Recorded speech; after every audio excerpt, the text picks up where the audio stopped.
Paano kung sabihin ko sa inyo na halos lahat ng pinaniniwalaan nyo tungkol sa Vikings, Pirates, at Knights ay puro katang-isip lang? Yung mga helmet na may sungay, ang pagpapalakad sa tabla, o ang katapatan ng knight hanggang kamatayan. Ang Hollywood at mga aklat ang nagbigay sa atin ng mga matingkad at hindi malilimutang imahe. Pero, gaano ba talaga ito katotoo? Sa video na ito, tatalakayin natin ang eksaktong 50 pinakamalalaking alamat at maling akala tungkol sa mga maalamat na figura ng nakaraan. Huhukayin natin ang kasaysayan para ihiwalay ang katotohanan sa fiksyon. Humanda kayo dahil may ilang matutuklasan tayo rito na talagang magugulat kayo at mapipilitan kayong tingnan sa bagong paraan ang mga kwentong minahal nyo pa noong bata kayo. Ano namang alamat ang inakala mong totoo sa buong buhay mo? I-comment mo na yan bago pa magsimula ang video. Tiyak na magiging interesting ang paghahambing natin sa dulo. Vikings, Pirates, Knights. Ang mga salitang ito ay nagpapakita sa isip natin ng napakaraming imahe. Mga brutal na mananakop, matatapang na lobo ng karagatan, at mararangal na mandirigma na nakasuot ng nagniningning na baluti. Pero, bakit nga ba sila naging ganito kakulto at popular? Malaking bahagi nito ay dahil sa Romanticism noong ika-19 na siglo at, syempre, sa pelikula noong ika-20 siglo. Kinuha ng mga manunulat at direktor ang mga totoong historical prototypes at dinagdagan nila ang mga karakter. Ginawa nilang mas heroic, mas nakakatakot o mas mahiwaga. Bilang resulta, ang katotohanan at fiksyon ay nagkahalo na ng napakahigpit na napakahirap ng paghiwalayin ngayon. Ang ating trabaho ay kalasin ang buhol na ito. Sisimulan natin sa mga matatapang na mandirigma ng Hilaga, ang Vikings. Pagkatapos, itataas natin ang Jolly Roger kasama ang mga pirates. At tatapusin natin ang ating pagsusuri sa isang medieval na kastilyo kasama ang mga knights. Kaya, tara na at maglakbay sa alon ng kasaysayan. Simulan natin sa pinakatanyag na imahe. Isipin mo ang isang Viking. Ano ang nakikita mo? Siyempre, isang matipunong mandirigma na may balbas, nakasuot ng helmet na may sungay. Sobrang nakatanim na ang imaheng ito sa ating kultura na hindi mo na maiisip ang isang Viking nang wala ito. Makikita mo ito sa mga pelikula, cartoons, at pati na sa mga logo ng sports team. Pero heto ang nakakagulat na katotohanan. Walang ni isa, uulitin ko, wala talagang natagpuang horned helmet ng Viking ang mga arkeologo. Ang alamat na ito ay lumabas lang ng matagal na, noong ika-19 na siglo. Isang pintor, si Carl Emil Doppler, ang gumawa ng mga costume para sa opera ni Wagner na The Ring of the Nibelung. Nagpasya siyang bigyan ng kaunting drama ang mga mandirigma sa pamamagitan ng paglalagay ng sungay sa kanilang helmet. Nagustuhan ito ng publiko at tuluyan nang naging popular ang imahe. Sa totoo lang, mas praktikal ang mga helmet ng Viking. Kadalasan, simple lang ito, kunikono o semispherical na gawa sa bakal, minsan ay may proteksyon para sa ilong at pisngi tulad ng tanyag na helmet mula sa German Boo. Ang pagsusuot ng sungay sa labanan ay parang nagpapakamatay. Madali itong masungkit ng kalaban gamit ang kanilang armas at isang saktong tama lang ay baka mabalian ka pa ng leeg. Kaya kung nakita ng totoong Viking ang kasamahan niyang may sungay sa helmet, malamang ay iisipin niyang baliw ito. Isa pang popular na maling paniniwala o myth ay ang pagtingin sa mga Viking na para bang sila ay mga marumi at hindi naglilinis na mga barbaro. Madalas silang pinapakita sa mga pelikula na nakasuot ng punit-punit na balat, may putik sa mukha at buhok. Para silang isang grupo ng mga halimaw na nagdadala lang ng pagkawasak at gulo. Pero iba ang pinapakita ng mga archaeological findings. Sa mga lugar kung saan nanirahan ang mga Viking, nakahukay sila ng napakaraming suklay, tweezer, labaha, at kahit na mga espesyal na panghukay ng tainga, ear picks. Gawa ang mga ito sa buto o sungay at kadalasan ay maganda pa ang pagkakaukit. Mismong ang mga isinulat ng kanilang mga kaaway, ang Anglo-Saxon Chronicles, ay nagtala ng may pagtataka na ang mga Danes o mga Viking ay nagsusuklay araw-araw, naliligo tuwing Sabado, at regular na nagpapalit ng damit. Kung ikukumpara sa mga lokal na tao noon, malamang na mukha silang talagang masisipag maglinis at meticulous sa kalinisan. Importante rin sa kanila ang magsuot ng matingkad na damit at alahas. Kaya, ang imahe ng isang mabagsik na nilalang na balot sa maruming balahibo ay pwede na lang sa mga kwento ng pantasya or fantasy. Ang totoo, ang mga Viking ay nagbibigay ng malaking halaga sa kanilang kalinisan at sa kanilang panlabas na anyo. Karaniwan nating naririnig na ang salitang Viking daw ay tumutukoy sa isang buong lahi na kasing kahulugan ng Scandinavian. Pero hindi ito ganoon katumpak. Sa totoo lang, ang Viking ay hindi tumutukoy sa nasyonalidad, kundi sa isang uri ng hanap buhay o propesyon. Sila yung mga taong pumupunta sa Viking. Ibig sabihin, sumasama sa isang paglalayag sa dagat para mang-agaw ng yaman o kaya naman ay makipagkalakalan. Karamihan sa mga Scandinavian noong panahon ng Vikings, mga magsasaka, artisano at mga ngalakal ay hindi kailanman sumama sa mga paglalayag na iyon. Kaya hindi sila maituturing na Vikings.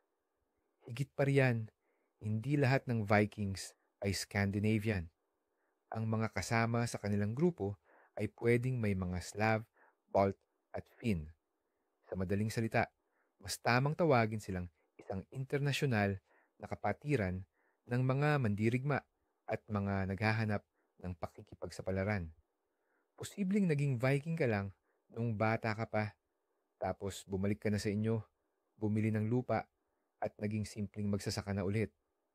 Kaya naman, ang pagtawag sa lahat ng tao sa Scandinavia noong panahong iyon bilang Vikings ay parang tinawag mo na ring condottieri ang lahat ng Italian noong ika-15 siglo. Isa itong matinding pagpapasimple. Isa sa pinakanakakakilabot na alamat tungkol sa mga Viking ay ang tungkol sa ritual na pagbitay na tinatawag na Blood Eagle o agilang dugo. Ayon sa mga kwento, hinihiwa ng mga Viking ang likod ng kalaban, babaliin ang mga buto-buto, at hihilain palabas ang baga upang magmukhang mga pakpak ng agila. Ang ganitong karumal-dumal na eksena ay madalas gamitin sa mga modernong serye upang ipakita ang tindi ng kanilang kalupitan. Ngunit para sa karamihan ng modernong historiador, ang Blood Eagle ay isa lamang katang-isip sa panitikan at hindi isang tunay na gawain. Ang mga pagbanggit tungkol dito ay matatagpuan lamang sa mga saga, mga kwentong naisulat makalipas ang daan-daang taon matapos ang sinasabing pangyayari na puno ng mga talinghagang pampanitikan. Walang kahit isang archaeological na ebidensya ang nakita para patunayan ang pagbitay na ito at wala ring patotoo mula sa mga taong nabuhay sa panahong iyon. Malamang, isa lamang itong nakakatakot na kwento na nilikha ng mga skald o manunula upang idiin ang kapangyarihan at kalupitan ng kanilang mga bayani. Ang totoong paraan ng pagbitay ng mga Viking ay malupit din, subalit mas karaniwan at prangka, pagbigti, pagpugot ng ulo o paglunod. Isa pa sa mga nakakabighaning, ngunit maling larawan ay ang mga Viking na umiinom gamit ang bungo ng kanilang mga kaaway. Ang imaheng ito ay matibay ng nakabaon sa isipan ng marami at itinuturing itong simbolo ng kanilang pagiging barbaro. Ngunit nag-ugat lang pala ang alamat na ito sa isang pagkakamali sa pagsasalin. Sa isang Danish na tula noong ika-16 na siglo na naglalarawan ng piging sa Valhalla, sinasabing ang mga mandirigma raw ay umiinom mula sa mga baluktot na sanga ng bungo. Ang ibig sabihin ng poetic expression na ito ay simpleng drinking horns o sungay na inuman na siyempre tumutubo mula sa bungo ng mga hayop. Pero literal itong inintindi ng tagasalin at doon nagsimula ang alamat tungkol sa nakakakilabot na kaugalian na ito. Siyempre, hindi naman vegetarian o pasipista ang mga Viking, ngunit ang paggamit ng labi ng tao bilang baso o sisidlan ay hindi talaga bahagi ng kanilang tradisyon. Para sa kanilang mga piging, gumagamit sila ng magagandang mangkok na yari sa kahoy at luwad. At siyempre, ang mga inukit at pinalamutyang sungay na inuman. Ang ilan sa mga ito ay itinuturing na tunay na obra maestra na minsan ay may balot pa ng pilak. Marami ang nag-aakala na ang mga Viking ay pawang mga manloloob at mandirigma lamang, na ang tanging ginagawa ay maglayag at sunugin ang mga monasteryo. Totoong mahalagang bahagi ng buhay nila ang mga pagsalakay, ngunit iyon ay isa lamang panig ng kwento. Ang mga Viking ay matitibay rin na negosyante, manlalakbay at kolonisador. Ang kanilang mga ruta ng kalakalan ay umabot mula sa North America hanggang sa Baghdad. Nakikipagkalakalan sila ng balahibo, amber, ngipin ng walrus at mga alipin. Ang kapalit naman nito ay pilak, seda, pampalasa at salamin. Sila ang nagtatag ng mga lungsod tulad ng Dublin sa Ireland at ayon sa Norman theory, ang tinatawag na Kievan Rus. Sila ang unang mga Europeo na nakarating sa baybayin ng North America 500 taon bago pa man dumating si Columbus. Ang kanilang lipunan ay nakabatay sa masalimuot na batas. Mayroon silang sariling mga parliament na tinatawag na ting, kung saan nagtitipon ang mga malayang tao upang magdesisyon sa mahahalagang isyu. Kaya naman, ang pagtingin lamang sa kanilang sibilisasyon bilang puro pagnanakaw ay matinding pagmamaliit sa kanilang kontribusyon sa kasaysayan ng mundo. Mayroong isang mito na nagsasabing ang kababaihan sa lipunan ng mga Viking ay wala raw talagang karapatan at ang tanging ginagawa nila ay mag-alaga ng bahay at mga anak. Pero malayo ito sa katotohanan. Kung ikukumpara sa maraming ibang lipunan sa Europa noong panahong iyon, ang mga kababaihang Scandinavian ay may kamanghamanghang dami ng karapatan. Maaari silang magmay-ari ng lupa, magmana ng ari-arian, at humingi ng diborsyo o paghihiwalay kung masama ang pagtrato sa kanila ng kanilang asawa. Kapag ang asawang lalaki ay umaalis upang makipaglaban o mangayaw, ang babae ang siyang nagiging ganap na punong abala ng tahanan at namamahala sa lahat ng aspeto ng kabahayan. Ang simbolo ng katayuan na ito ay ang mga susi na isinusuot ng mga babaeng may asawa sa kanilang sinturon. Kumusta naman ang tungkol sa mga kababaihang mandirigma, ang sikat na tinatawag na shield maidens o dalagang may kalasag? Sa loob ng matagal na panahon, inakala nilang pawang gawa-gawa lamang sila ng alamat. Ngunit ang kamakailang mga tuklas sa arkeolohiya, tulad ng libingan ng isang mandirigma na may sandata sa birka, na kinumpirma ng genetic analysis na babae pala, ay nagtutulak sa mga siyentipiko na balikan at pag-aralan muli ang pananaw na ito.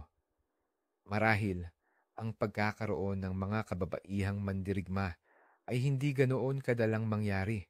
Sa pananaw ng marami, ang Drakkar ay tumutukoy sa anumang barko ng Viking. Pero ang totoo, ang Drakkar ay isa lamang at ito pa ang pinakamalaki sa lahat ng kanilang uri ng pandigmang barko. Ang pangalan nito ay literal na nangangahulugang barko ng dragon dahil sa inukit na ulo ng dragon na nakakabit sa dulong bahagi na pinaniniwalaang nagtataboy ng masasamang espiritu at kaaway. Ito ang mga flagship ng kanilang armada na pag-aari lamang ng mga hari, kunung, at pinakamataas na pinuno, Jarl. Ngunit mayroon pang iba't ibang uri ng sasakyang dagat ang mga Viking. Halimbawa, ang Snekja, Snekkar ay mas magaan at mas madaling imaneho na barkong pandigma at ito ang bumubuo sa pangunahing puwersa ng kanilang fleet. Para naman sa kalakalan at pagdadala ng kargamento, ginagamit nila ang mga Knor, mas malawak at mas malalaking barko na kayang tumawid sa malawak na karagatan. Ito mismo ang mga Knar na ginamit ng mga Viking sa paglalayag patungo sa Iceland, Greenland at Amerika. Ang lahat ng mga barkong ito ay maituturing na mga obra maestra ng paggawa ng barko noong panahong iyon. Ang disenyo nito kasama ang clinker planking, pinagpatong-patong na tabla at flexible keel ang nagpapanatili sa kanila na maging matibay, mabilis at may kakayahang maglakbay hindi lang sa bukas na dagat kundi pati na rin sa mabababaw na ilog. Karaniwan, ang mga Viking ay inilalarawan bilang matatangkad, dambuhalang lalaki na kulay ginto ang buhok at asul ang mga mata. Ang estereotipong ito ay nabuo ng malaki dahil sa propaganda ng Nazi na nagtangkang gawin silang perpektong halimbawa ng lahi ng Aryan. Pero sa totoo lang, magkakaiba ang hitsura ng mga Viking. Oo, marami sa kanila ang blonde, pero marami rin ang may buhok na pula or itim. Batay sa pag-aaral ng kanilang mga labi, ang karaniwang taas ng isang lalaking Viking ay nasa 170 sentimetro. Mataas na ito para sa panahong iyon, pero hindi pa rin sila matatawag na higante. Bukod pa rito, gaya ng nasabi na natin, ang kanilang mga grupo ay may kasamang mga individual mula sa iba't ibang lahi, kaya mas lalong naging magkakaiba ang kanilang hitsura. Isang nakakatuwang impormasyon, may ilang Viking na maitim ang buhok, lalo na ang mga lalaki, na gumagamit ng espesyal na alkaline paste, isang uri ng matapang na sabon, para paputiin ang kanilang buhok at balbas. Ginagawa itong kulay platinum blonde. Ito ay itinuturing na uso o fashionable at posibleng mayroon pa itong koneksyon sa kanilang mga ritual. Ang paniniwalang lahat ng Viking ay mga pagano na sumasamba kina Odin at Thor ay may katotohanan, ngunit hindi ito ganap. Ang panahon ng Viking na tumagal mula ika-8 hanggang ika-11 siglo ay panahon ng malalaking pagbabago, kabilang na ang sa usaping relihiyon. Sa simula ng panahong ito, karamihan sa mga Scandinavian ay talagang mga pagano. Ngunit habang nakikipag-ugnayan sila sa Kristiyanong Europa, unti-unting nakarating ang bagong paniniwala sa Hilaga. Ang proseso ng pagiging Kristiyano ay tumagal ng matagal at madalas ay sa pilitan. Maraming Viking ang yumakap sa Kristyanismo dahil sa mga dahilan, pampolitika o pang-ekonomiya, para mas madali silang makipagkalakalan sa mga Europeo. Nagkasama ng matagal ang dalawang relihiyon. Nakahukay ang mga arkeologo ng mga anting-anting kung saan magkatabi ang krus ni Kristo at ang martilyo ni Thor. Sa pagtatapos ng panahon ng Viking, pagsapit ng ika-11 siglo, karamihan sa mga kaharian ng Scandinavian ay opisyal ng tumanggap sa Kristyanismo.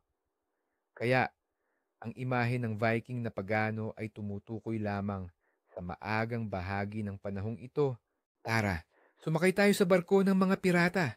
Ano ang pinakatanyag na parusa para sa mga nagkasala?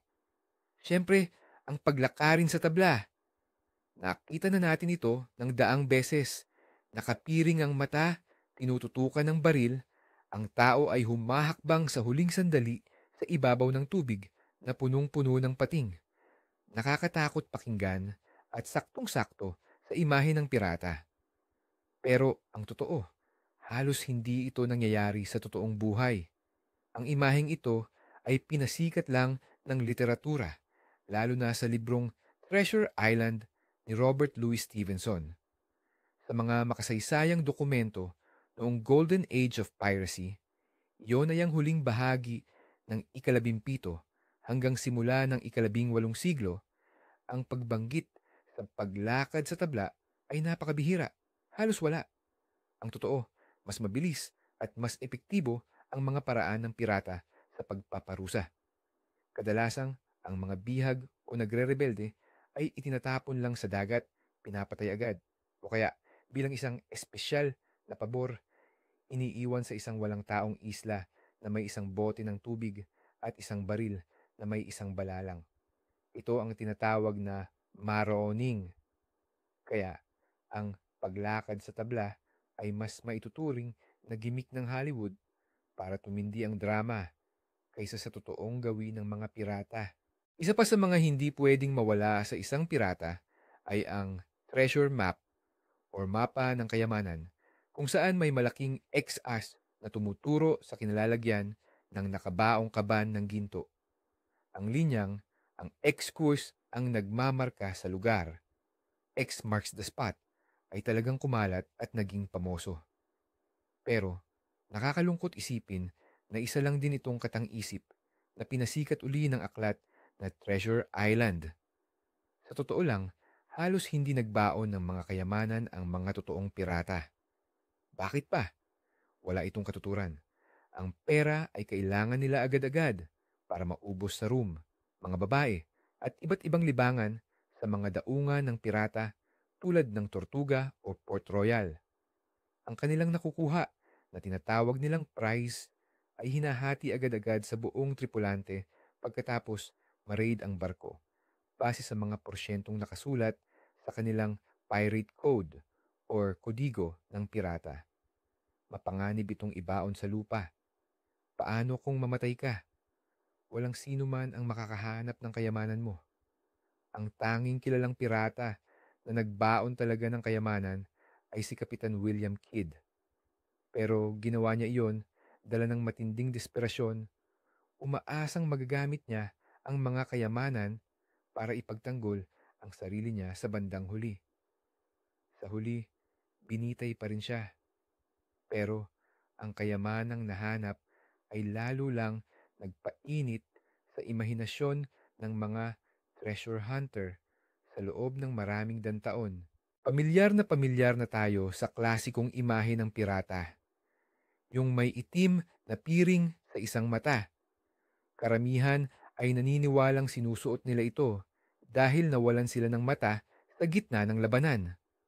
Bagamat totoo iyan, may iba pang mas praktikal na dahilan kung bakit ginagamit ang piring. Isipin nyo na lang ang sitwasyon sa isang labanan sa barko. Kailangang palaging lumipat ng mga pirata mula sa maliwanag na kubyerta na tirik ang araw, papunta sa loob ng barko na halos walang ilaw, katulad ng bodega o tangkad. Karaniwan, kailangan ng ating mga mata ng oras para makapag-adjust sa biglaang pagbabago ng liwanag. At dito pumapasok ang gamit ng piring. Ang isang matang, laging nakatakip, ay nananatiling nakasanayan na ang dilim. Sa sandaling bumaba sila sa madilim na bahagi ng barko, ililipat lang ng pirata ang piring sa kabilang mata at agad siyang makakakita sa pinumbra. Nagbibigay ito sa kanila ng malaking taktikal na kalamangan sa labanan. Kaya pala, ang piring ay hindi lang simbolo ng pinsala, kundi nagsilbi rin itong parang night vision device noong ikalabimpitong siglo. Ang Jolly Roger, ang pamilyar na itim na watawat na may bungo at nakakrus na buto, ay matagal nang itinuturing na universal na simbolo ng pamimirata. Ngunit malaking pagkakamali ang isipin na lahat ng pirata ay gumagamit ng iisang disenyo ng watawat. Sa totoo lang, maraming kapitan ng pirata ang may sarili at kakaibang disenyo. Halimbawa, ang watawat ni Blackbeard ay nagtatampok ng kalansay na tumutusok sa puso gamit ang sibat habang may hawak namang hourglass sa kabilang kamay, na ang ibig sabihin ay tapos na ang inyong oras. Si Calico Jack Rackham naman ay may disenyong bungo na may dalawang nakakrus na sable o tabak. Samantala, si Bartholomew Roberts ay nagtatampok ng sarili niya mismo na nakatayo sa ibabaw ng dalawang bungo na sumisimbolo sa mga ulo ng mga gobernador na umuusig sa kanya. Bukod pa riyan, hindi laging itim ang watawat na ginagamit ng mga pirata. Kapag papalapit sa kanilang target, madalas silang magtaas ng watawat ng mga bansang itinuturing na kaibigan. Ginagawa nila ito para makalapit ng hindi nagdudulot ng anumang hinala. At sa huling sandali lamang, kapag huli na para tumakas, sila nagtataas ng kanilang tunay na bandila. Isa itong psikolohikal na taktika. Ang itim na watawat ay nangangahulugang alok na sumuko ng walang labanan. Ngunit kung pula naman ang iwagayway, ito ay senyales na walang sino man ang lilingapin. Ang imahe ng pirata na may loro sa balikat ay isa sa mga inihandog sa atin ng nobelang Treasure Island, lalo na sa karakter ni Long John Silver at ng kanyang alagang loro na si Captain Flint. Totoo na ang mga mandaragat, kasama na ang mga pirata, ay madalas nagdadala ng mga kakaibang hayop mula sa mga bansang tropikal tulad ng unggoy at loro. Ginagawa nila ito dahil maaari nila itong ipagbili sa mataas na presyo sa Europa. Ngunit ang paglalagay ng ibon sa balikat habang nakikipaglaban o nagtatrabaho sa mga lubid ng barko ay talagang mahirap at mapanganib.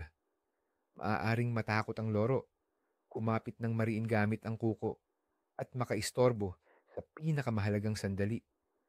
Kaya kung nag-aalaga man ng loro ang mga pirata, malamang ay nasa kulungan lang ito, bilang paninda, o simpleng libangan lang habang nakahimpil sila. Hindi ito nagsisilbing permanenteng kasama sa labanan. Ang imaheng ito ng pirata na may loro ay isang kaakit-akit at romantikong detalye. Ngunit malabong nangyayari ito ng madalas sa totoong buhay. Marami sa atin ang nag-i-imagine na ang mga barko ng pirata ay kasing laki at kasing armadong frigate ng Black Pearl mula sa Pirates of the Caribbean. Ngunit sa totoo lang, mas pinipili ng karamihan ng mga pirata ang mas maliliit, ngunit mas mabilis at mas madaling imaneho na sasakyang dagat. Ang perpektong pirata vessel ay isang sloop o schooner. Ang mga ganitong klase ng barko ay may mababaw na draft na nagpapahintulot sa kanila na maglayag sa mababaw na tubig, magtago sa mga look, at makatakas mula sa mga malalaking barko ng militar na madalas sumadsad o matrap sa kailaliman. Ang bilis at biglaan ang pangunahing sandata ng mga pirata, hindi ang lakas ng kanilang kanyon. Ayaw nilang makipagsabayan sa mahabang artillery duel. Sa halip, mabilis silang lumalapit sa barkong pangkalakal, sumasakay, at nakikipaglaban ng harapan para makontrol ang barko. Ang mga malalaking barko ay nangangailangan ng mas maraming tripulante, mas maraming kagamitan, at mas mahirap imaneho. Kaya't hindi sila naging praktikal para sa madalian at mapanganib na pamumuhay ng mga pirata. May romantikong mito tungkol sa tinatawag na Pirate Code, isang koleksyon kuno ng mararangal na patakaran na sinusunod ng lahat ng gentlemen of fortune o mga pirata. Pero ang totoo, hindi kailanman nagkaroon ng iisang kodigo na sinunod ng lahat. Sa halip, bawat barko ng pirata ay may sariling mga tuntunin na tinatawag nilang Articles of Agreement o kasunduan. Bago sila umalis at sumugod, pumipirma o naglalagay ng krus ang buong tripulante sa dokumentong ito. Nakasaad dito ang patakaran sa loob ng barko, ang sistema ng parusa, halimbawa kung nagnakaw ka ng gamit ng kasamahan mo o naging duwag ka sa labanan. At ang pinakaimportante, ang malinaw na hatian ng mga nakaw o yamang makukuha. Ang kapitan ay nakakakuha ng doble o isa't kalahating bahagi. Ganito rin ang nakukuha ng quartermaster na siyang kinatawan ng tripulante. Ang lahat ng iba ay nakakakuha ng tig-iisang bahagi. Mayroon ding kompensasyon ang mga nasugatan. Halimbawa, may tiyak na halagang ibinibigay mula sa koleksyon o kaban ng barko kapag nawalan ka ng kamay o paa. Kaya, hindi ito maituturing na code of honor or kodigo ng karangalan, kundi isa itong praktikal na kontrata sa trabaho na nagpapanatili ng disiplina at kaayusan sa barko. Sa mga pelikula, madalas nating nakikita ang mga pirata na eleganteng humahawak ng manipis at magandang rapier. Kahit pamukha itong sopistikado, sa loob ng isang magulong boarding combat o labanan sa ibabaw ng umuugoy na kubyerta, hindi ito praktikal. Ang rapier ay pang-duwelo lang kung may sapat na espasyo. Kaya naman, ang pangunahing sandata talaga ng mga pirata ay ang maikli, mabigat at malapad na cutlass o tabak na ginagamit sa pagsakay sa barko. Madali itong gamitin sa gitna ng siksikan at kaguluhan at pwede itong panaksak o panaga. Dahil mabigat ang talim nito, madali rin itong maputol ang mga kable at lubid at mapapasok ang simpleng depensa ng kalaban. Bukod pa sa kutlas, aktibo ring gumagamit ang mga pirata ng mga pistol. Dahil iisa lang ang bala ng mga ito sa bawat pagkarga, nagdadala sila ng marami na nakasuksok sa kanilang sinturon. Pagkatapos ng isang putok, nagiging pambatok o pamalo na lang ang pistol. Ginagamit din nila ang mga palakol, kutsilyo at mga granada. Maliliit na bakal na bola na may mitsa or fuse. Walang duda, ang rahum, ang paboritong inumin ng mga pirata at manlalayag sa panahong iyon. Pero ang mito na parati silang umiinom nito ng todo-todo ay labis na pinalaki. Sa loob ng barko, lalo na sa matagal na biyahe, madaling masira at maging marumi ang tubig tabang. Para mapatay ang bakterya at mas sumarap ang lasa, dinadagdagan nila ito ng alak tulad ng raham or beer. Ito ang nagiging inumin na tinawag na grog. Hindi ito masyadong matapang at bahagi ng araw-araw na rasyon ng mga tripulante. Siyempre, pagdating sa daungan, malaya ang mga pirata na magdiwang at maglasing hanggang mawala sa sarili, isinusugal ang kanilang nakuhang yaman. Ngunit sa dagat, lalo na bago ang anumang labanan, mahigpit na binabantayan ng kapitan at ng quartermaster ang disiplina. Ang paglalasing habang nagbabantay o bago sumabak sa giyera ay mahigpit na pinarurusahan dahil ang buhay ng bawat isa ay nakadepende sa kawatinuan at pagkakaisa ng kilos ng buong grupo. Dahil sa mga pelikula, nabuo ang maling akala na ang lahat ng pirata ay Ingles o kung hindi man, mga Kastila. Pero ang totoo, ang samahan ng mga pirata ay nakakagulat na binubuo ng iba't ibang lahi o napakamultinasyonal. Sa isang barko lamang, makikita mo ang mga Ingles, Pranses, Dutch, Portuguese, Irish, Scottish, at maging ang mga dating alipin mula sa Africa. Para sa maraming tumakasas na alipin at mga lingkod, ang pamimirata ang tanging pagkakataon para makamit ang kalayaan at pagkakapantay-pantay. Sa barko ng mga pirata, hindi mahalaga kung anong kulay mo o kung anong wika ang sinasalita mo. Ang pinakamahalaga ay kung paano ka lumalaban at kung paano mo sinusunod ang mga kasunduan sa kanila. Ito ay isang uri ng melting pot kung saan ang mga taong may iba't ibang pinagmulan at katayuan sa lipunan ay nagsama-sama para sa iisang layunin, ang kumita ng yaman. Kaya naman, ang mga grupo ng pirata ang isa sa pinaka-internasyonal na komunidad noong panahong iyon. Sa popular na kultura, madalas na inilalarawan ang mga pirata bilang mga anarkista at rebelde, mga kaaway ng sinumang may kapangyarihan. Totoo ito sa ilang bahagi, subalit mahalagang may intindihan ang pagkakaiba ng mga pirata at ng mga tinatawag na privateer o kaper. Ang isang privateer ay masasabing isang legal na pirata. Binibigyan sila ng kanilang gobyerno ng isang espesyal na dokumento, ang tinatawag na Letter of Marque, na nagpapahintulot sa kanila na umatake ng mga barko ng kalabang bansa habang may digmaan. Ang nakukuha nilang yaman, hinahati nila sa kaban ng bayan.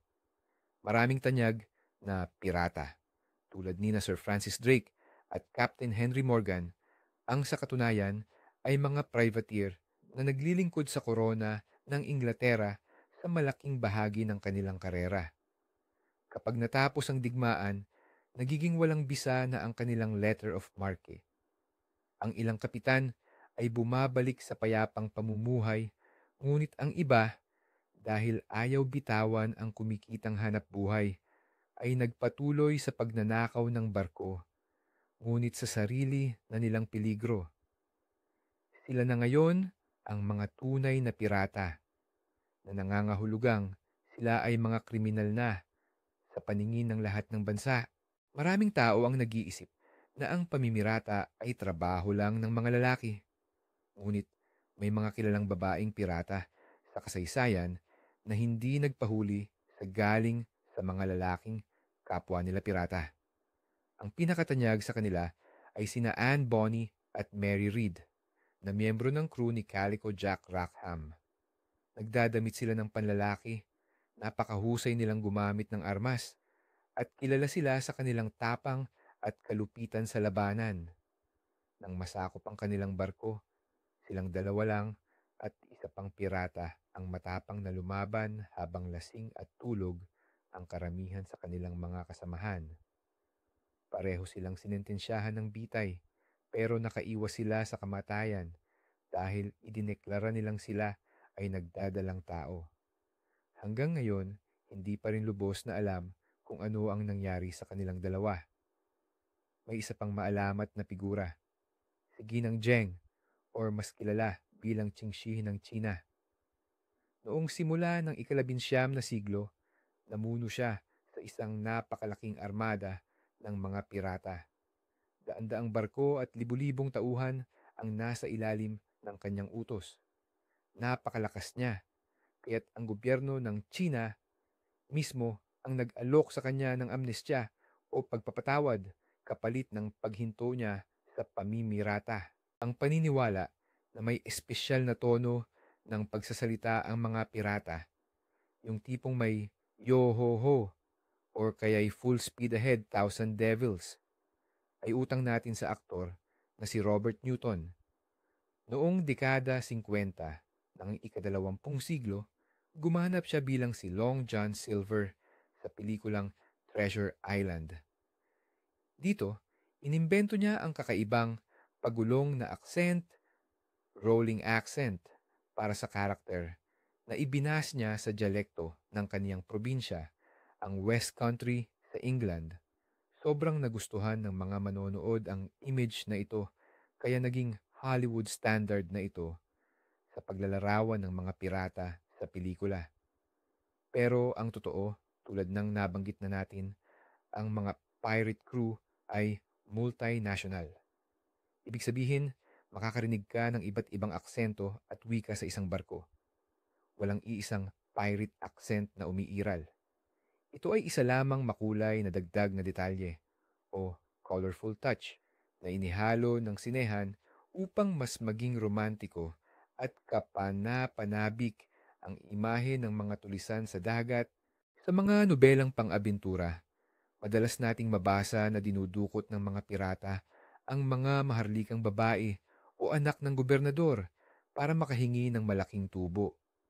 Pero sa totoong buhay, iniiwasan talaga ng mga pirata na isakay ang mga babae sa kanilang barko. Sa katunayan, sa Articles of Agreement o mga kasunduan ng maraming barko ng pirata, may nakasaad na espesyal na probisyon na mahigpit na nagbabawal magdala ng kababaihan sa barko. Naniniwala sila na nagdadala ito ng kamalasan. Ngunit higit sa lahat, nagdudulot ito ng hidwaan at away dahil sa selos sa isang kolektibong puro lalaki. Kumukuha naman sila ng mga bihag, pero kadalasan ito ay mga taong kapaki-pakinabang sa kanila, mga karpintero, doktor, at nabigador na mapipilitan nilang maglingkod. O kaya naman, mga importanteng opisyal at mayayamang negosyante na siguradong makukuha nila ng malaking tubo o ransom. Ang pagdukot ng kababaihan ay masyadong abala at mapanganib, at hindi naman ito makakapagbigay ng malaking kita.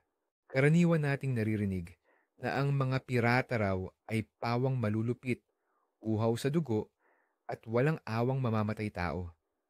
Pero aminin natin, mayroon talagang mga sadista, gaya ni Edward Lowe, na tuwang-tuwa sa pagpapahirap at pambubugbog.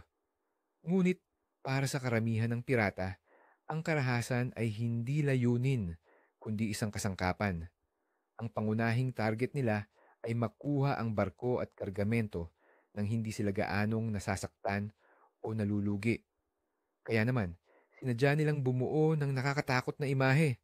Ang itim na bandila, mga nakakabinging sigaw, at nakakatakot na sandata. Lahat iyan ay bahagi ng psychological warfare para sumuko agad ang mga tripulante ng merchant ship ng walang laban. Kapag sumuko agad ang biktima, karaniwan silang hindi ginagalaw. Kinukuha lang ang mga mahahalagang bagay at pinapalaya na sila. Ang kalupitan ay ipinapakita lamang sa mga nagtatangkang lumaban. Dahil sa mga chismis tungkol sa kanilang kawalang awa, nakakatulong ito sa kanilang negosyo. Sa susunod na pagkakataon, magdadalawang isip na ang mga kapitan ng barkong pangkalakalan bago pa sila makipagsagupaan.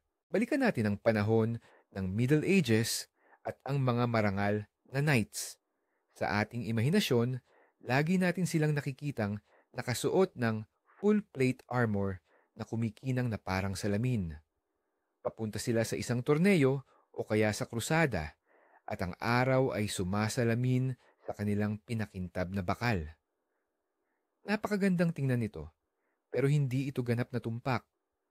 Una sa lahat, ang mga kumpletong plate armor na tumatakip sa buong katawan ay naging karaniwan lang noong late Middle Ages, mga simula ng ika-15 siglo. Bago nito, ang suot ng mga knights ay kadalasang chainmail, mga helmet, at individual na metal plate para lang sa mga pinakadelikadong bahagi ng katawan. Pangalawa, hindi palaging kumikinang ang mga armor. Ang pagkinang o pagpolish sa kanila ay isang napakaabala at matrabahong proseso. Kapag nasa labanan, mabilis itong tabunan ng putik, kalawang, at mga yupi. Kumikinang lang ang mga ito kapag may parada, torneo, o kapag gustong magpapogi ng isang knight. Kadalasan, ang armor ay ni voronili o blued. Ibig sabihin, tinatakpan ito ng manipis na iron oxide para hindi kalawangin. Ang mga armor na ito ay nagiging kulay dark blue o kaya itim. May kumakalat na mito na ang baluti o armor ng mga kabalyero ay sobrang bigat at napakahirap igalaw, at kung sakaling mahulog sila sa kabayo, hindi na sila makakatayo ng mag-isa. Pero isa itong malaking pagmamalabis. Oo, aaminin natin, ang kumpletong set ng pandigmaang baluti ay may bigat talaga. Umaabot ng 20 hanggang 30 na 20 para sa 30 kilo. Ngunit ang bigat na ito ay napakahusay na ipinamahagi sa buong katawan, hindi tulad ng backpack ng modernong sundalo na kadalasang sumasandal lang sa balikat. Ang baluting saktong-sakto sa sukat ng nagsusuot ay halos hindi nakakaabala sa pagkilos. Maaari kang tumakbo, tumalon, magpagulong-gulong, at syempre, tumayo ng mag-isa mula sa lupa. Marami tayong makikitang mga ebidensya sa kasaysayan, pati na rin sa mga modernong eksperimento na nagpapatunay rito. Magkakaroon lang ng problema kung ang kabalyero ay natumba sa putik o kaya ay sa tubig o kung siya ay sugatan. Pero ang bigat mismo ng baluti ay hindi ginagawang parang pagong na hindi makakilos ang mandirigma. Tandaan, mas mabigat ang baluti na ginagamit sa torneo o jousting, pero iba rin naman ang layunin nito kumpara sa baluting pandigma. Nakasanayan nating isipin na ang mga kabalyero ay mararangal na tagapagtanggol ng mga mahihina at inaapi na mahigpit na sumusunod sa Code of Honor at kagitingan. Ang ideal na imaheng ito ay binuo ng panitikan ng gitnang panahon at ng mga romansa ng mga kabalyero. Pero sa katotohanan, masalimuot at mas malayo sa ideal ang sitwasyon. Oo, may umiiral na perpektong pag-uugali para sa kabalyero. Kabilang dito ang katapatan sa Panginoon, tapang sa labanan, pagtatanggol sa simbahan, at pagiging maawain sa mga kaaway na kauri. Ngunit sa praktika, marami sa kanila ay mga propesyonal na mandirigma lamang, malupit, praktikal, at walang pinipili. Kapag wala sa labanan, maaari silang manggulo, magnakaw sa mga magsasaka, manghold up sa mga daanan, at hindi nagpapakita ng kahit kaunting pagiging maginoo. Lalo na ito sa kaso ng tinatawag na Raubritters, mga kabalyerong tulisan sa Germany. Bukod pa rito, ang konsepto ng courtesy o paglilingkod sa gandang dilag ay mas maituturing na isang laro lamang sa panitikan kaysa sa aktwal na gabay sa kanilang buhay. Higit pa rito, ang pagiging kabalyero ay karaniwang ibinibigay lamang sa mga kapwa nila kabilang sa dugong bughaw. Hindi ito iniuukol sa mga simpleng mamamayan o karaniwang tao. Sa mga pelikula at libro, madalas na ipinapakita ang mga tournament ng mga kabalyero bilang nakamamatay na mga laban.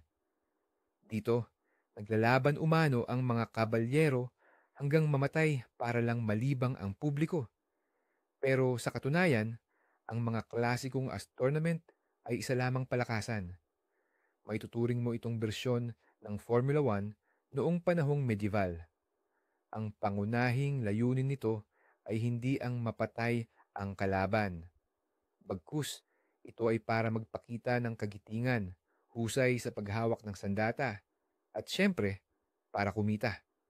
Totoo, may mga nasugatan, at minsan ay may namamatay rin, pero karaniwan itong itinuturing na aksidente lang. Gumagamit sila ng espesyal na sandata na pinatambol o hindi matalim para sa tournament. Ang pinakamahalagang paligsahan ay ang jousting o sibatang.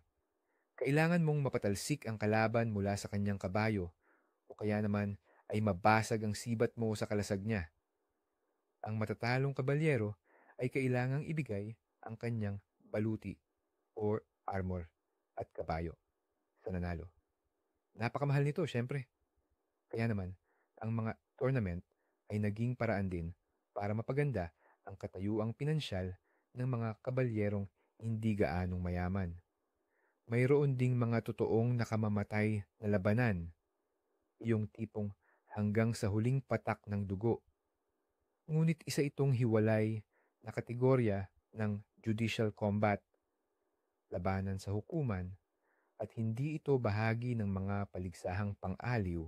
Ang romantikong larawan ng isang kabalyero na nagliligtas sa magandang dalaga mula sa kuko ng dragon o sa isang masamang baron ay isa sa pinakamatitibay na mito sa kasaysayan.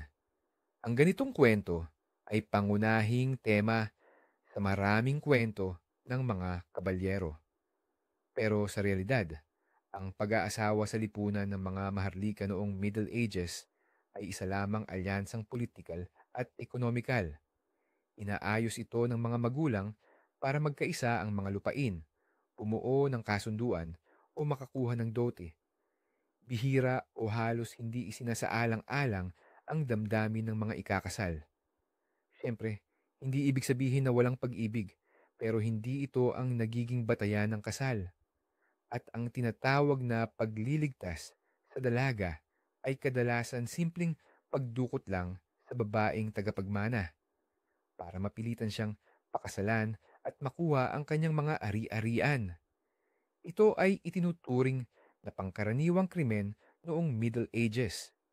Kaya malayo talaga ang katotohanan sa sa mga romantikong balad. Karamihan ay naniniwala na ang isang kabalero ay isa lamang tawag sa mandirigmang nakasuot ng baluti noong Middle Ages. Pero ang pagiging kabalero ay hindi lang basta propesyon. Isa itong mataas na katayuan sa lipunan at kabilang ito sa mas mababang antas ng pyudal na aristokrasya. Para maging ganap na kabalero, kailangan dumaan sa mahaba at masusing proseso. Ang batang lalaki na nagmula sa marangal na pamilya ay nagsisimula bilang isang batang alalay sa korte ng isang Panginoon o Senyor. Dito, tinuturuan siya ng tamang asal at mga batayan ng pakikidigma. Pagdating niya sa edad teenager, siya ay magiging isang eskudero. Maglilingkod siya ng direkta sa isang kabalero. Aalagaan niya ang kabayo at baluti nito at sasamahan niya ito sa mga labanan. Matapos lamang niyang mapatunayan ang kanyang galing at katapangan, saka pa lang siya pwedeng italaga bilang isang kabalero. Ang seremonya ng pagkakatalaga ay isa ring napakahalagang ritual. Ang kandidato ay magpapalipas ng isang gabi sa pagdarasal. Pagkatapos, hahampasin siya ng senyor sa balikat gamit ang patag na bahagi ng espada habang binibigkas ang formal na pananalita ng pagtatalaga. Hindi lahat ng may dugong bughaw ay nagiging kabalero at hindi rin lahat ng mandirigmang nakasuot ng baluti ay maituturing na kabalero.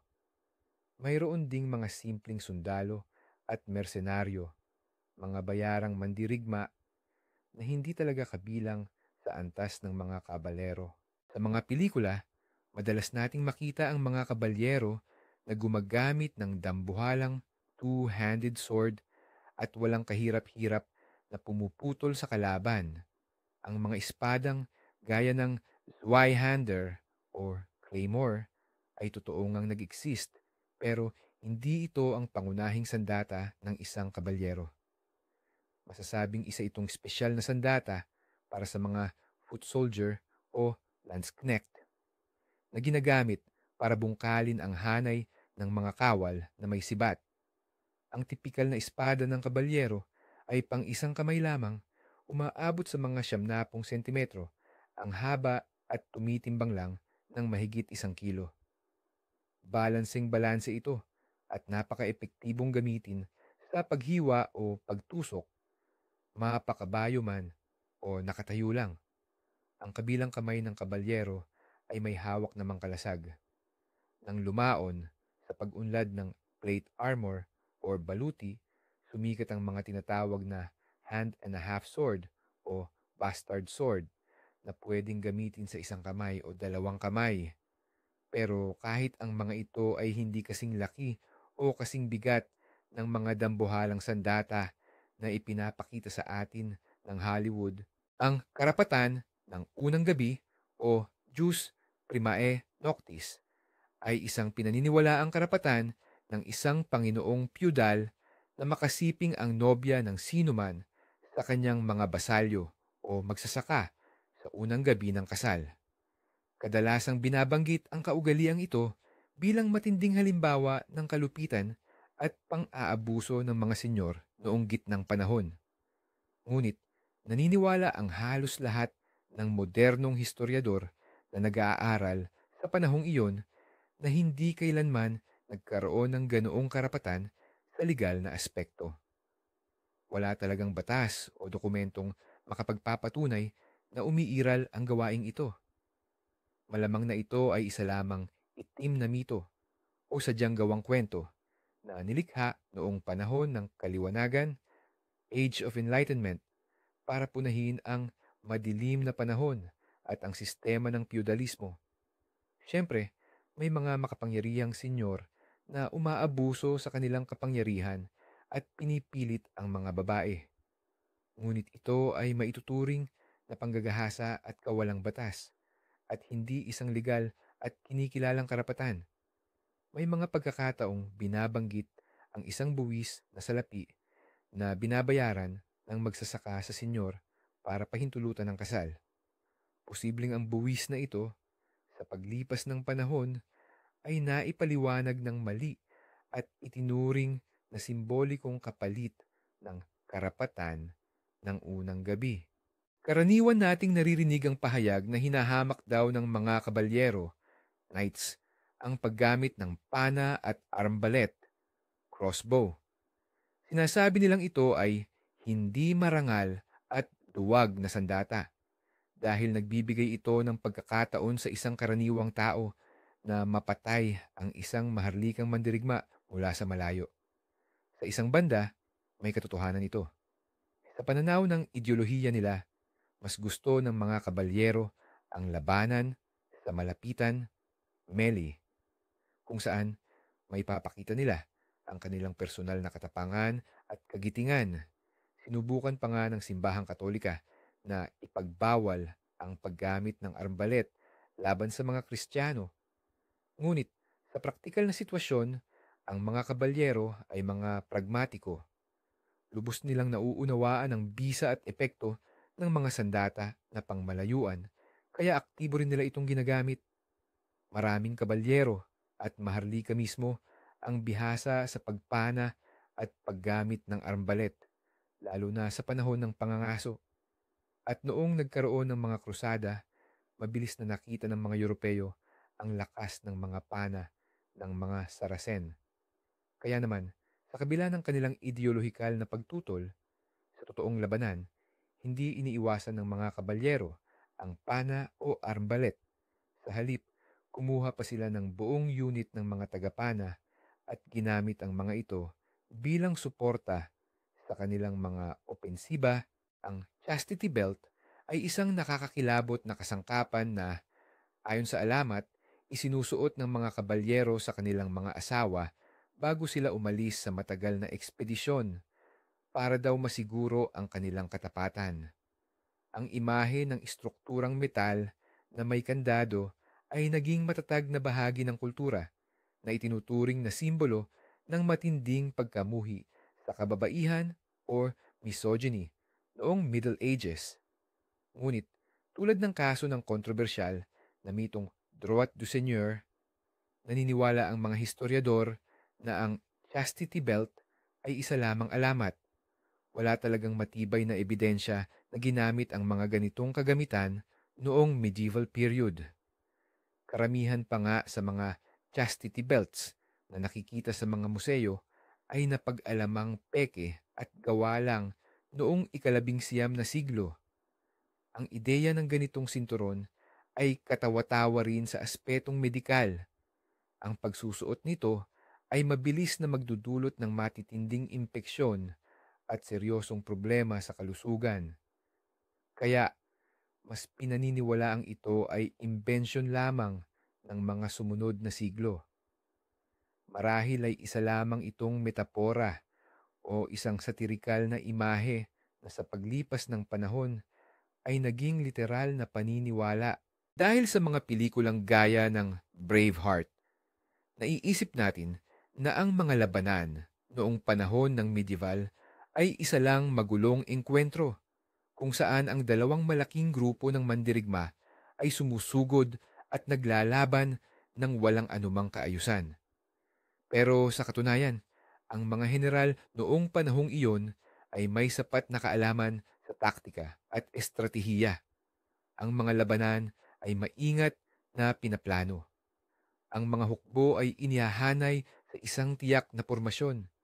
Karaniwan, ang sentro ng pormasyon ay binubuo ng infantry o hukbong nakalakad, habang ang mga aflankma o gilid ay inookupahan ng cavalry o hukbong nakakabayo. Madalas ding gumagamit ng mga reserba na inilalabas sa mga kritikal o mapagpasyang sandali.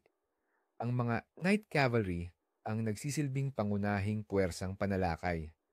Ang kanilang pag-atake na tinatawag na battering ram strike, kung saan ang mga kabalyero na nakasalansan sa siksik na pormasyon ay rumargasa ng buong bilis sa hanay ng kalaban, ay isang nakakatakot na sandata. Gayunpaman, natutunan din ng infantry na labanan ito sa pamamagitan ng paggamit ng mahahabang sibat at mga pormasyon tulad ng sikat na Swiss batalya. Kaya ang labanan noong medieval ay hindi isang magulong patayan, kundi isang masalimuot na laro ng taktika, kung saan ang tagumpay ay nakasalalay sa disiplina, tamang maniobra, at mahusay na pamumuno. Ang mito na noong gitnang panahon, naniniwala ang lahat na patag ang mundo ay isa sa pinakamatibay na maling akala. Madalas itong ginagamit upang ipakita ang kawalang alam o ignorance ng panahong iyon. Ngunit ang totoo, sinumang may pinag-aralan noong gitnang panahon, mapamunghi man o kabalyero, ay alam na ang mundo ay hugis globo. Ang ideya na bilog ang mundo ay kilala na noon pa mang ancient Greece, salamat sa mga scholar tulad nina Aristotle at Ptolemy. Ang kanilang mga akda ay aktibong pinag-aaralan sa mga unibersidad noong medieval period. Napakalinaw ng mga ebidensya. Ang mga barko ay unti-unting naglalaho sa abot tanaw. Una ang katawan bago ang layag. Mayroon ding pagbabago sa posisyon ng mga bituin kapag naglalakbay pahilaga o patimog. At syempre, ang bilog na anino ng mundo sa buwan tuwing may eclipse. Ang mito ng apatag na mundo ay binuo at ikinalat noong ika-19 na siglo. Ito ay gawa ng mga manunulat na nais ipagsalungat ang progresibong modernong panahon sa madilim at mapamahiing gitnang panahon. Ang tunay na pinagtatalunan nila noon ay hindi ang hugis ng mundo, kundi ang sukat nito at kung ano ang matatagpuan sa kabilang panig. Madalas, naiisip ng karamihan na ang mga kastilyong medieval ay parang madidilim, malamig, at hindi kaaya-ayang mga estrukturang bato. Totoo, hindi talaga sila ganoon kakomportable kumpara sa mga modernong bahay. Pero sinikap ng mga naninirahan doon na gawing mas kaaya-aya ang kanilang buhay.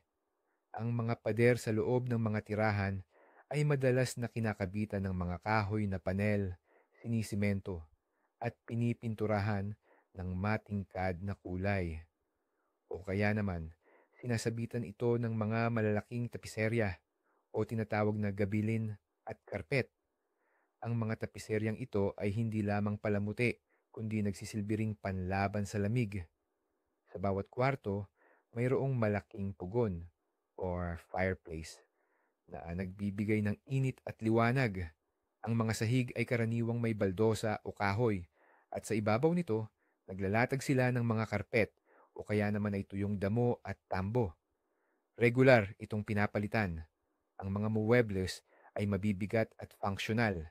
May malalaking kama na may canopy o tabing na pananggarin sa malamig na hangin, mga baul para paglagyan ng mga gamit, mesa at mga bangko.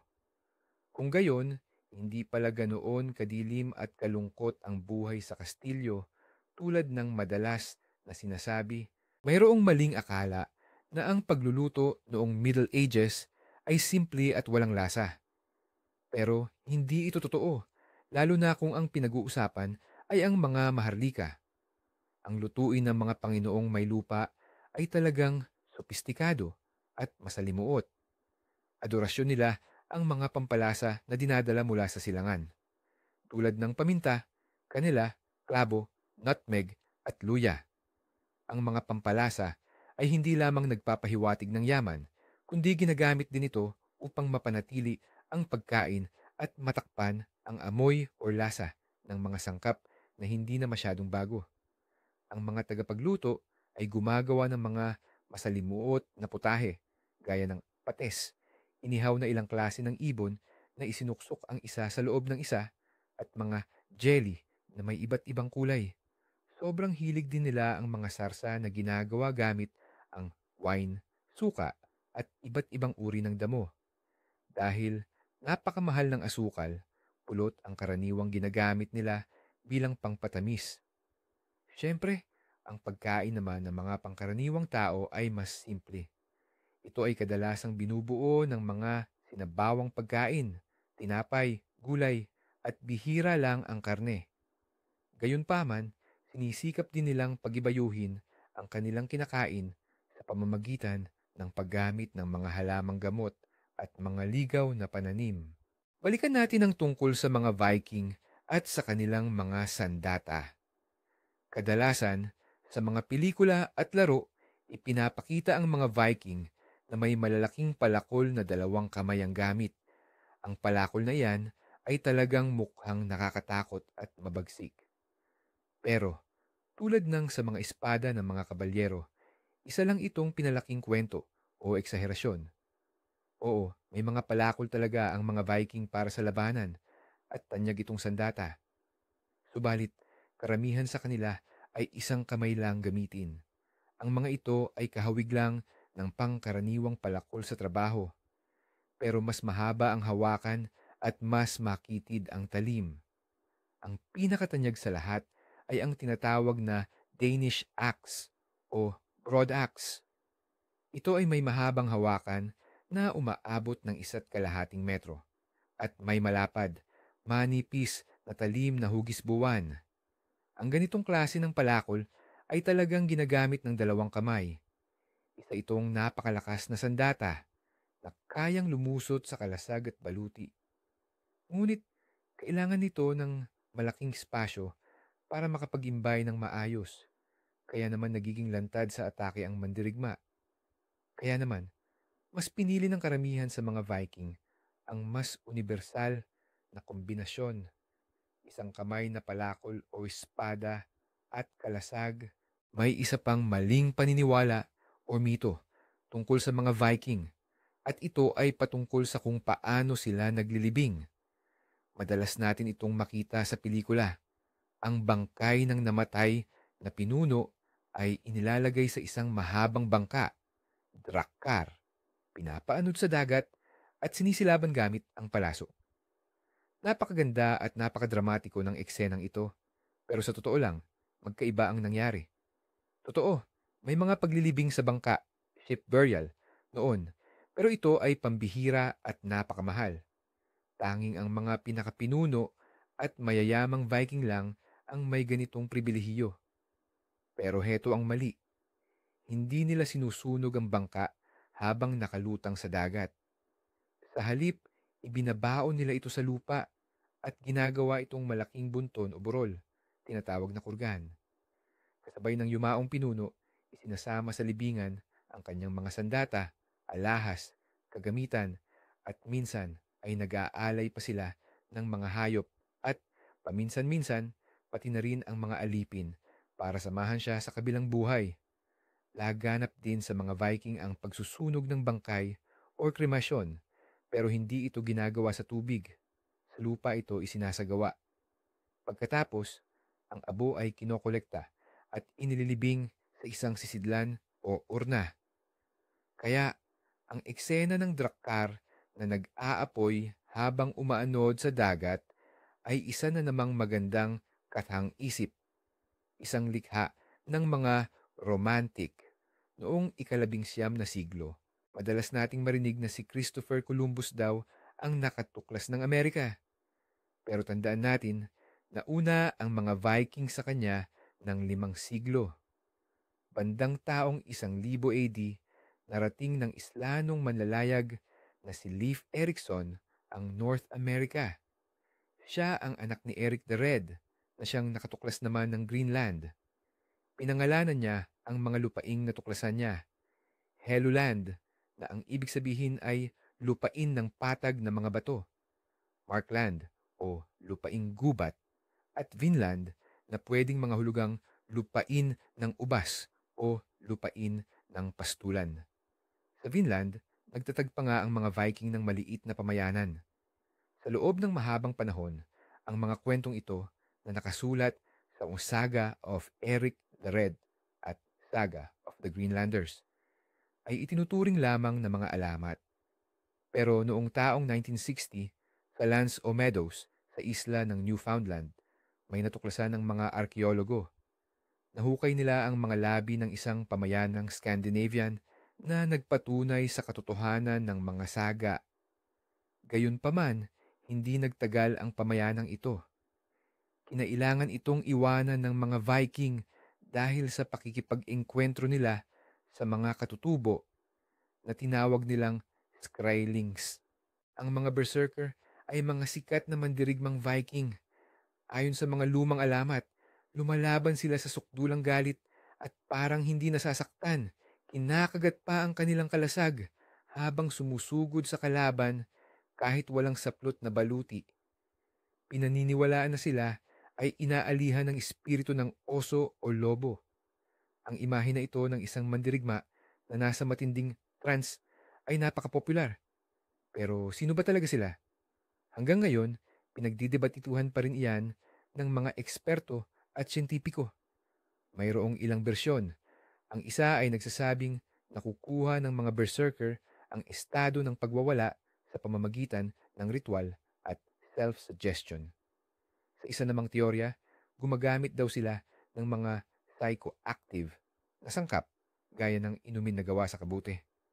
Ang pangatlong bersyon ay nagpapahiwatig na baka ang mga ito ay mga taong may sakit sa pag-iisip tulad ng epilepsy, kung saan ang kanilang atake o seizure sa gitna ng laban ay binibigyang kahulugan bilang banal na galit. Sa kabila ng lahat ng haka-haka, malamang na ang mga berserker ay totoong mandirigma. Maaaring miyembro sila ng mga kakaibang kulto ng digmaan na ginagamit ang kontroladong galit bilang taktikal na paraan upang takutin ang kanilang mga kalaban. Balikan muli natin ang tungkol sa mga pirata.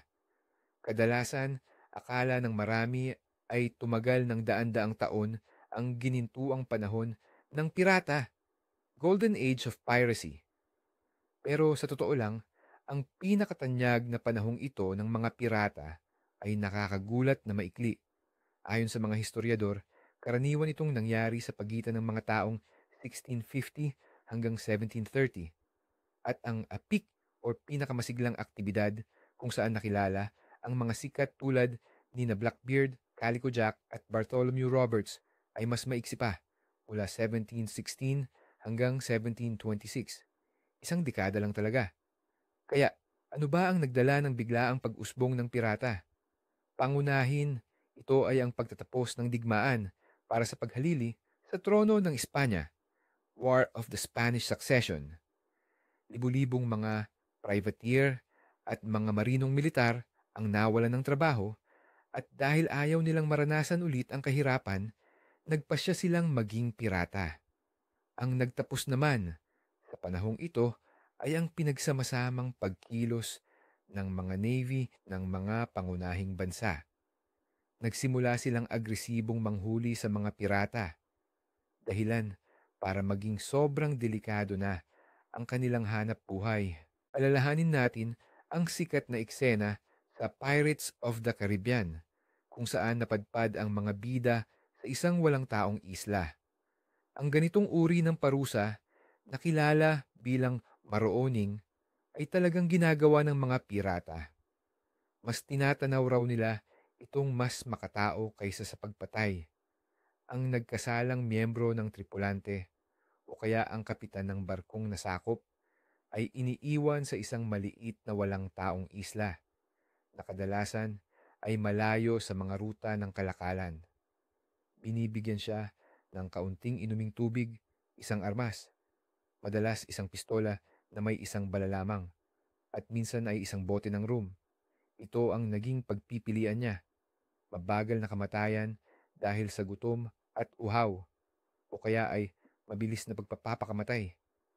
Napakaliit ng pag-asa na sila ay maligtas, pero hindi naman ito imposible. Ang pinakatanyag na kaso ay ang kwento ni Alexander Selkirk, isang mandaragat na Scottish. Sa sarili niyang kagustuhan, iniwan siya sa isang isla matapos makipag-away sa kapitan. Namuhay siya ng mag-isa roon sa loob ng mahigit 4 na taon hanggang sa napulot siya ng isang barkong dumadaan. Ang kaniyang kwento ang naging inspirasyon sa sikat na nobelang Robinson Crusoe ni Daniel Defoe. May maling paniniwala na ang mga pirata ay puro na lang mga ignorante at walang pinag-aralang basag ulo. Totoo, karamihan sa kanila ay simpleng mandaragat lang. Pero marami ring mga edukado ang makikita mo sa mga kapitan ng pirata. Halimbawa, si Bartholomew Roberts, isa sa pinakamatagumpay na pirata, ay kilala sa kanyang magandang asal, pagiging pinomanamit at hilig sa musika. Hindi siya umiinom ng alak at sinisiguro niyang sinusunod ang pagsamba tuwing linggo sa kanyang barko. Si William Dampier naman, na ilang beses ding sumama sa mga pirata, ay isang mahusay na nabigador, mananaliksik at manunulat. Sobrang sikat sa Inglaterra ang kanyang mga aklat tungkol sa paglalakbay. Marami ring pirata ang talagang magaling sa paggawa ng mapa or cartography at pagmamaneho ng barko. Para maging matagumpay sa kanilang hanap buhay, kailangan nilang marunong bumasa ng mapa, gumamit ng mga navigation instrument at maging bihasa sa mga kalkulasyon. Kaya makikita natin na ang komunidad ng mga pirata ay hindi pala kasing simple at kasing iisa ng tingin natin. Madalas nating naiisip na nakikipaglaban ang mga pirata sa malalaking barkong pandigma ng Royal Navy. Siyempre, nangyayari ang mga labanang iyan at kadalasan masama ang kinakahinatnan nito para sa mga pirata.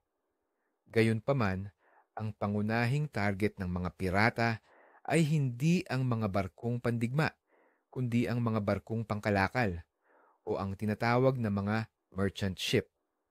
Mabagal ang mga ito, kulang sa armas, at may lulan na mahahalagang kargamento. Asukal, tabako, tela, mga alipin at ginto. Iyan mismo ang hinahabol ng mga pirata. Ang kanilang taktika ay pumili ng nag-iisang barko na mahina at biglaang sumalakay. Ang makipagsagupaan sa isang barkong pandigma na armado ng husto at nagdadala pa ng daan-daang sundalo sa halip na kayamanan ay isang walang saysay na peligro para sa mga pirata. Kaya sinikap nilang iwasan sa lahat ng paraan ang makasalubong ang mga patrol ng hukbong dagat. Ang kanilang negosyo ay pagnanakaw, hindi pakikipagdigma. Muli, pag-usapan natin ang mga kabalyero, knights. Laganap ang paniniwala na sila ay walang katulad o hindi matitinag sa labanan salamat sa kanilang makakapal na armas at matinding paghahanda. Ngunit ang kasaysayan ng panahong medieval ay puno ng mga halimbawa kung saan ang mga hukbo ng kabalyero ay dumanas ng matitinding pagkatalo mula sa tila mas mahihinang kalaban. Halimbawa, sa labanan sa Courtrai noong taong 1302, 1302, ang mga milisyang Flemish na armado ng mga pika at golden dagg ay lubusang tinalo ang hukbo ng mga kabalyerong Pranses. Sa labanan sa Crécy at Agincourt naman, ang mga English longbowmen, mamamana na may mahahabang pana, ay walang awang pinabagsak ang pinakamahusay na puwersa ng kabalyerong Pranses. Samantala, ang mga Swiss infantry, mga sundalong naglalakad na may dalang mga halberd at pika, ay naghasik ng takot sa mga hukbong nakakabayo sa buong Europa. Ang isang kabalyero ay talagang kahangahangang puwersa, ngunit sa ilalim lamang ng tiyak na mga kondisyon, sa patag na lugar kung saan makakakilos ng mabilis ang kabalerya. Sa masungit na lupain, laban sa disiplinadong infantry o sa ilalim ng ulan ng pana, ang pag-atake ng kabalyero ay madalas na humihina at ang mga mandirigmang nakabaluti sa bakal ay nagiging isang madaling puntiryahin. Madalas nating nakikita sa mga libro at pelikula na ang isang kabalyero ay mayroon lamang isang tapat at mapagmahal na kabayong pandigma. Pero sa totoong buhay, ang isang mayaman na kabalyero ay nagtataglay ng maraming kabayo at bawat isa ay may kanya-kanyang gamit. Ang pinakamahalaga sa lahat ay ang kabayong pandigma o ang tinatawag na destrier. Ito ay isang malaki, malakas at espesyal na sinanay na barako. Kaya nitong dalhin ang bigat ng nakasuot baluti na sumasakay at hindi ito natatakot sa ingay ng labanan. Napakamahal ng mga kabayong ito, kaya naman sa gitna ng digmaan, Sinisigurado nilang protektado ang mga ito. Para naman sa mahabang biyahe at paglalakbay, ginagamit nila ang mas matibay at mas tahimik na kabayo, ang tinatawag na palfrey. Sa mga sandaling ito, ang destrier ay inihahatid lamang ng squire o ng tagasunod. Bukod pa riyan, mayroon pa silang mga kabayong panakay na ginagamit para sa pagdadala ng baluti, sandata at lahat ng supply. Makikita rito na ang pamumuhay ng isang kabalyero ay talagang masalimuot at ang mga kabayo ang sentro ng kanilang logistik. Kaya naman, ang mawala ng pangunahing kabayong pandigma sa labanan ay isang matinding sakuna para sa kabalyero. Madalas nating mapanood sa pelikula na ang mga kabalyero ay sumasalakay sa mga kastilyo gamit ang dambuhalang mga siege tower at battering ram. Totoong nangyayari ang ganyang kalalaking pagsalakay, pero kadalasan napakatagal, napakamahal at napakadelikado nito. Kaya naman, sinisikap nilang iwasan ang mga ito. Mas madalas, nakukuha ang mga kastilyo sa pamamagitan ng panelin lang, pagkakanulo o simpleng pagpapahina sa mga tagapagtanggol. Hinarangan ng mga sumasalakay ang lahat ng daan papunta sa kastilyo para maputol ang supply ng pagkain at tubig para sa mga nakabantay.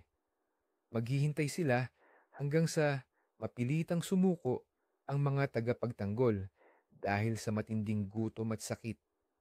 Matagal man ang paraang ito, pero ito naman ay siguradong magtatagumpay. Isa ring sikat na taktika ang paghuhukay sa ilalim. Huhukay ang mga inhinyero ng tunel sa ilalim ng pader at susuportahan ito ng mga kahoy. Pagkatapos, susunugin ang mga suportang kahoy, babagsak ang kisame ng tunel at magkakaroon ng malaking butas sa pader. At syempre, laging may pag-asa ring masuhulan ang isa sa mga gwardya para buksan ang tarangkahan sa gabi. Ang direktang pagsugod o direct assault ay huling paraan na lang na gagawin at tanging kapag wala ng iba pang taktika na umubra. Mayroon tayong maling paniniwala na ang gitnang panahon or Middle Ages ay panahon ng pagtigil at pag-urong, na para bang ito ang madidilim na panahon na sumingit sa pagitan ng maningning na sinaunang sibilisasyon at ng matingkad na Renaissance. Ang bansag na yan ay inimbento ng mga humanista ng Renaissance upang mas mapatingkad ang kadakilaan ng kanilang sariling kapanahunan. Ngunit, sa katunayan, ang gitnang panahon ay isang yugto na hitik sa napakahalagang pagbabago at imbensyon. Ito ang panahon kung kailan lumitaw ang mga unibersidad, ang arkitekturang Gothic, ang mechanical na relo, salamin sa mata, kompas, pulbura, at ang paglilimbag o printing press. Sa agrikultura naman, nagkaroon ng tunay na revolusyon dahil sa pag-imbento ng mabigat na araro na may gulong, ang horse collar para sa kabayo, at ang sistema ng pagtatanim na tinatawag na three-field system. Ang mga ito ay nagdulot ng malaking pagtaas sa ani at nagpakinabang sa lumalaking populasyon. Totoong may mga madidilim na kabanata rin sa kasaysayan nito, tulad ng mga salot at malaalagim na digmaan. Ngunit ang bansagan, ang buong milenyong ito bilang madilim ay isang hindi makatarungang pagpapasimple. Ano nga ba ang mga natutunan natin ngayon?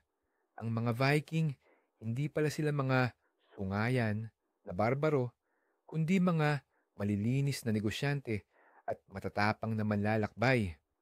Ang mga pirata, mas masasabing mga praktikal na negosyante na may sariling kontrata sa trabaho kaysa sa mga romantikong adventurer na may hawak na mapa ng kayamanan.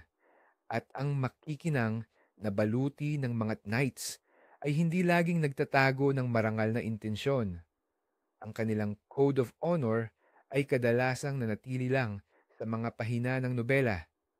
Nakita natin na ang tunay na kasaysayan ay mas komplikado, maraming anggulo, At sa totoo lang, mas nakakaintriga kaysa sa mga luma ng Hollywood cliches. Ang katotohanan tungkol sa nakaraan ay hindi lang itim at puti. Isa itong masalimuot na mosaic ng mga katotohanan kung saan ang bawat piraso ay nagpapabago sa pangkalahatang pananaw. Maraming salamat sa inyong panunood at pagsama sa malaking pagsisiyasat na ito hanggang sa dulo. Kung nag-enjoy kayo sa pagbuwag ng mga alamat kasama namin, huwag kalimutang i-like ang video na ito at mag-subscribe sa channel para hindi mapalampas ang aming mga bagong episode. At syempre, i-click nyo na rin ang notification bell. Ngayon, ito ang mahalagang tanong.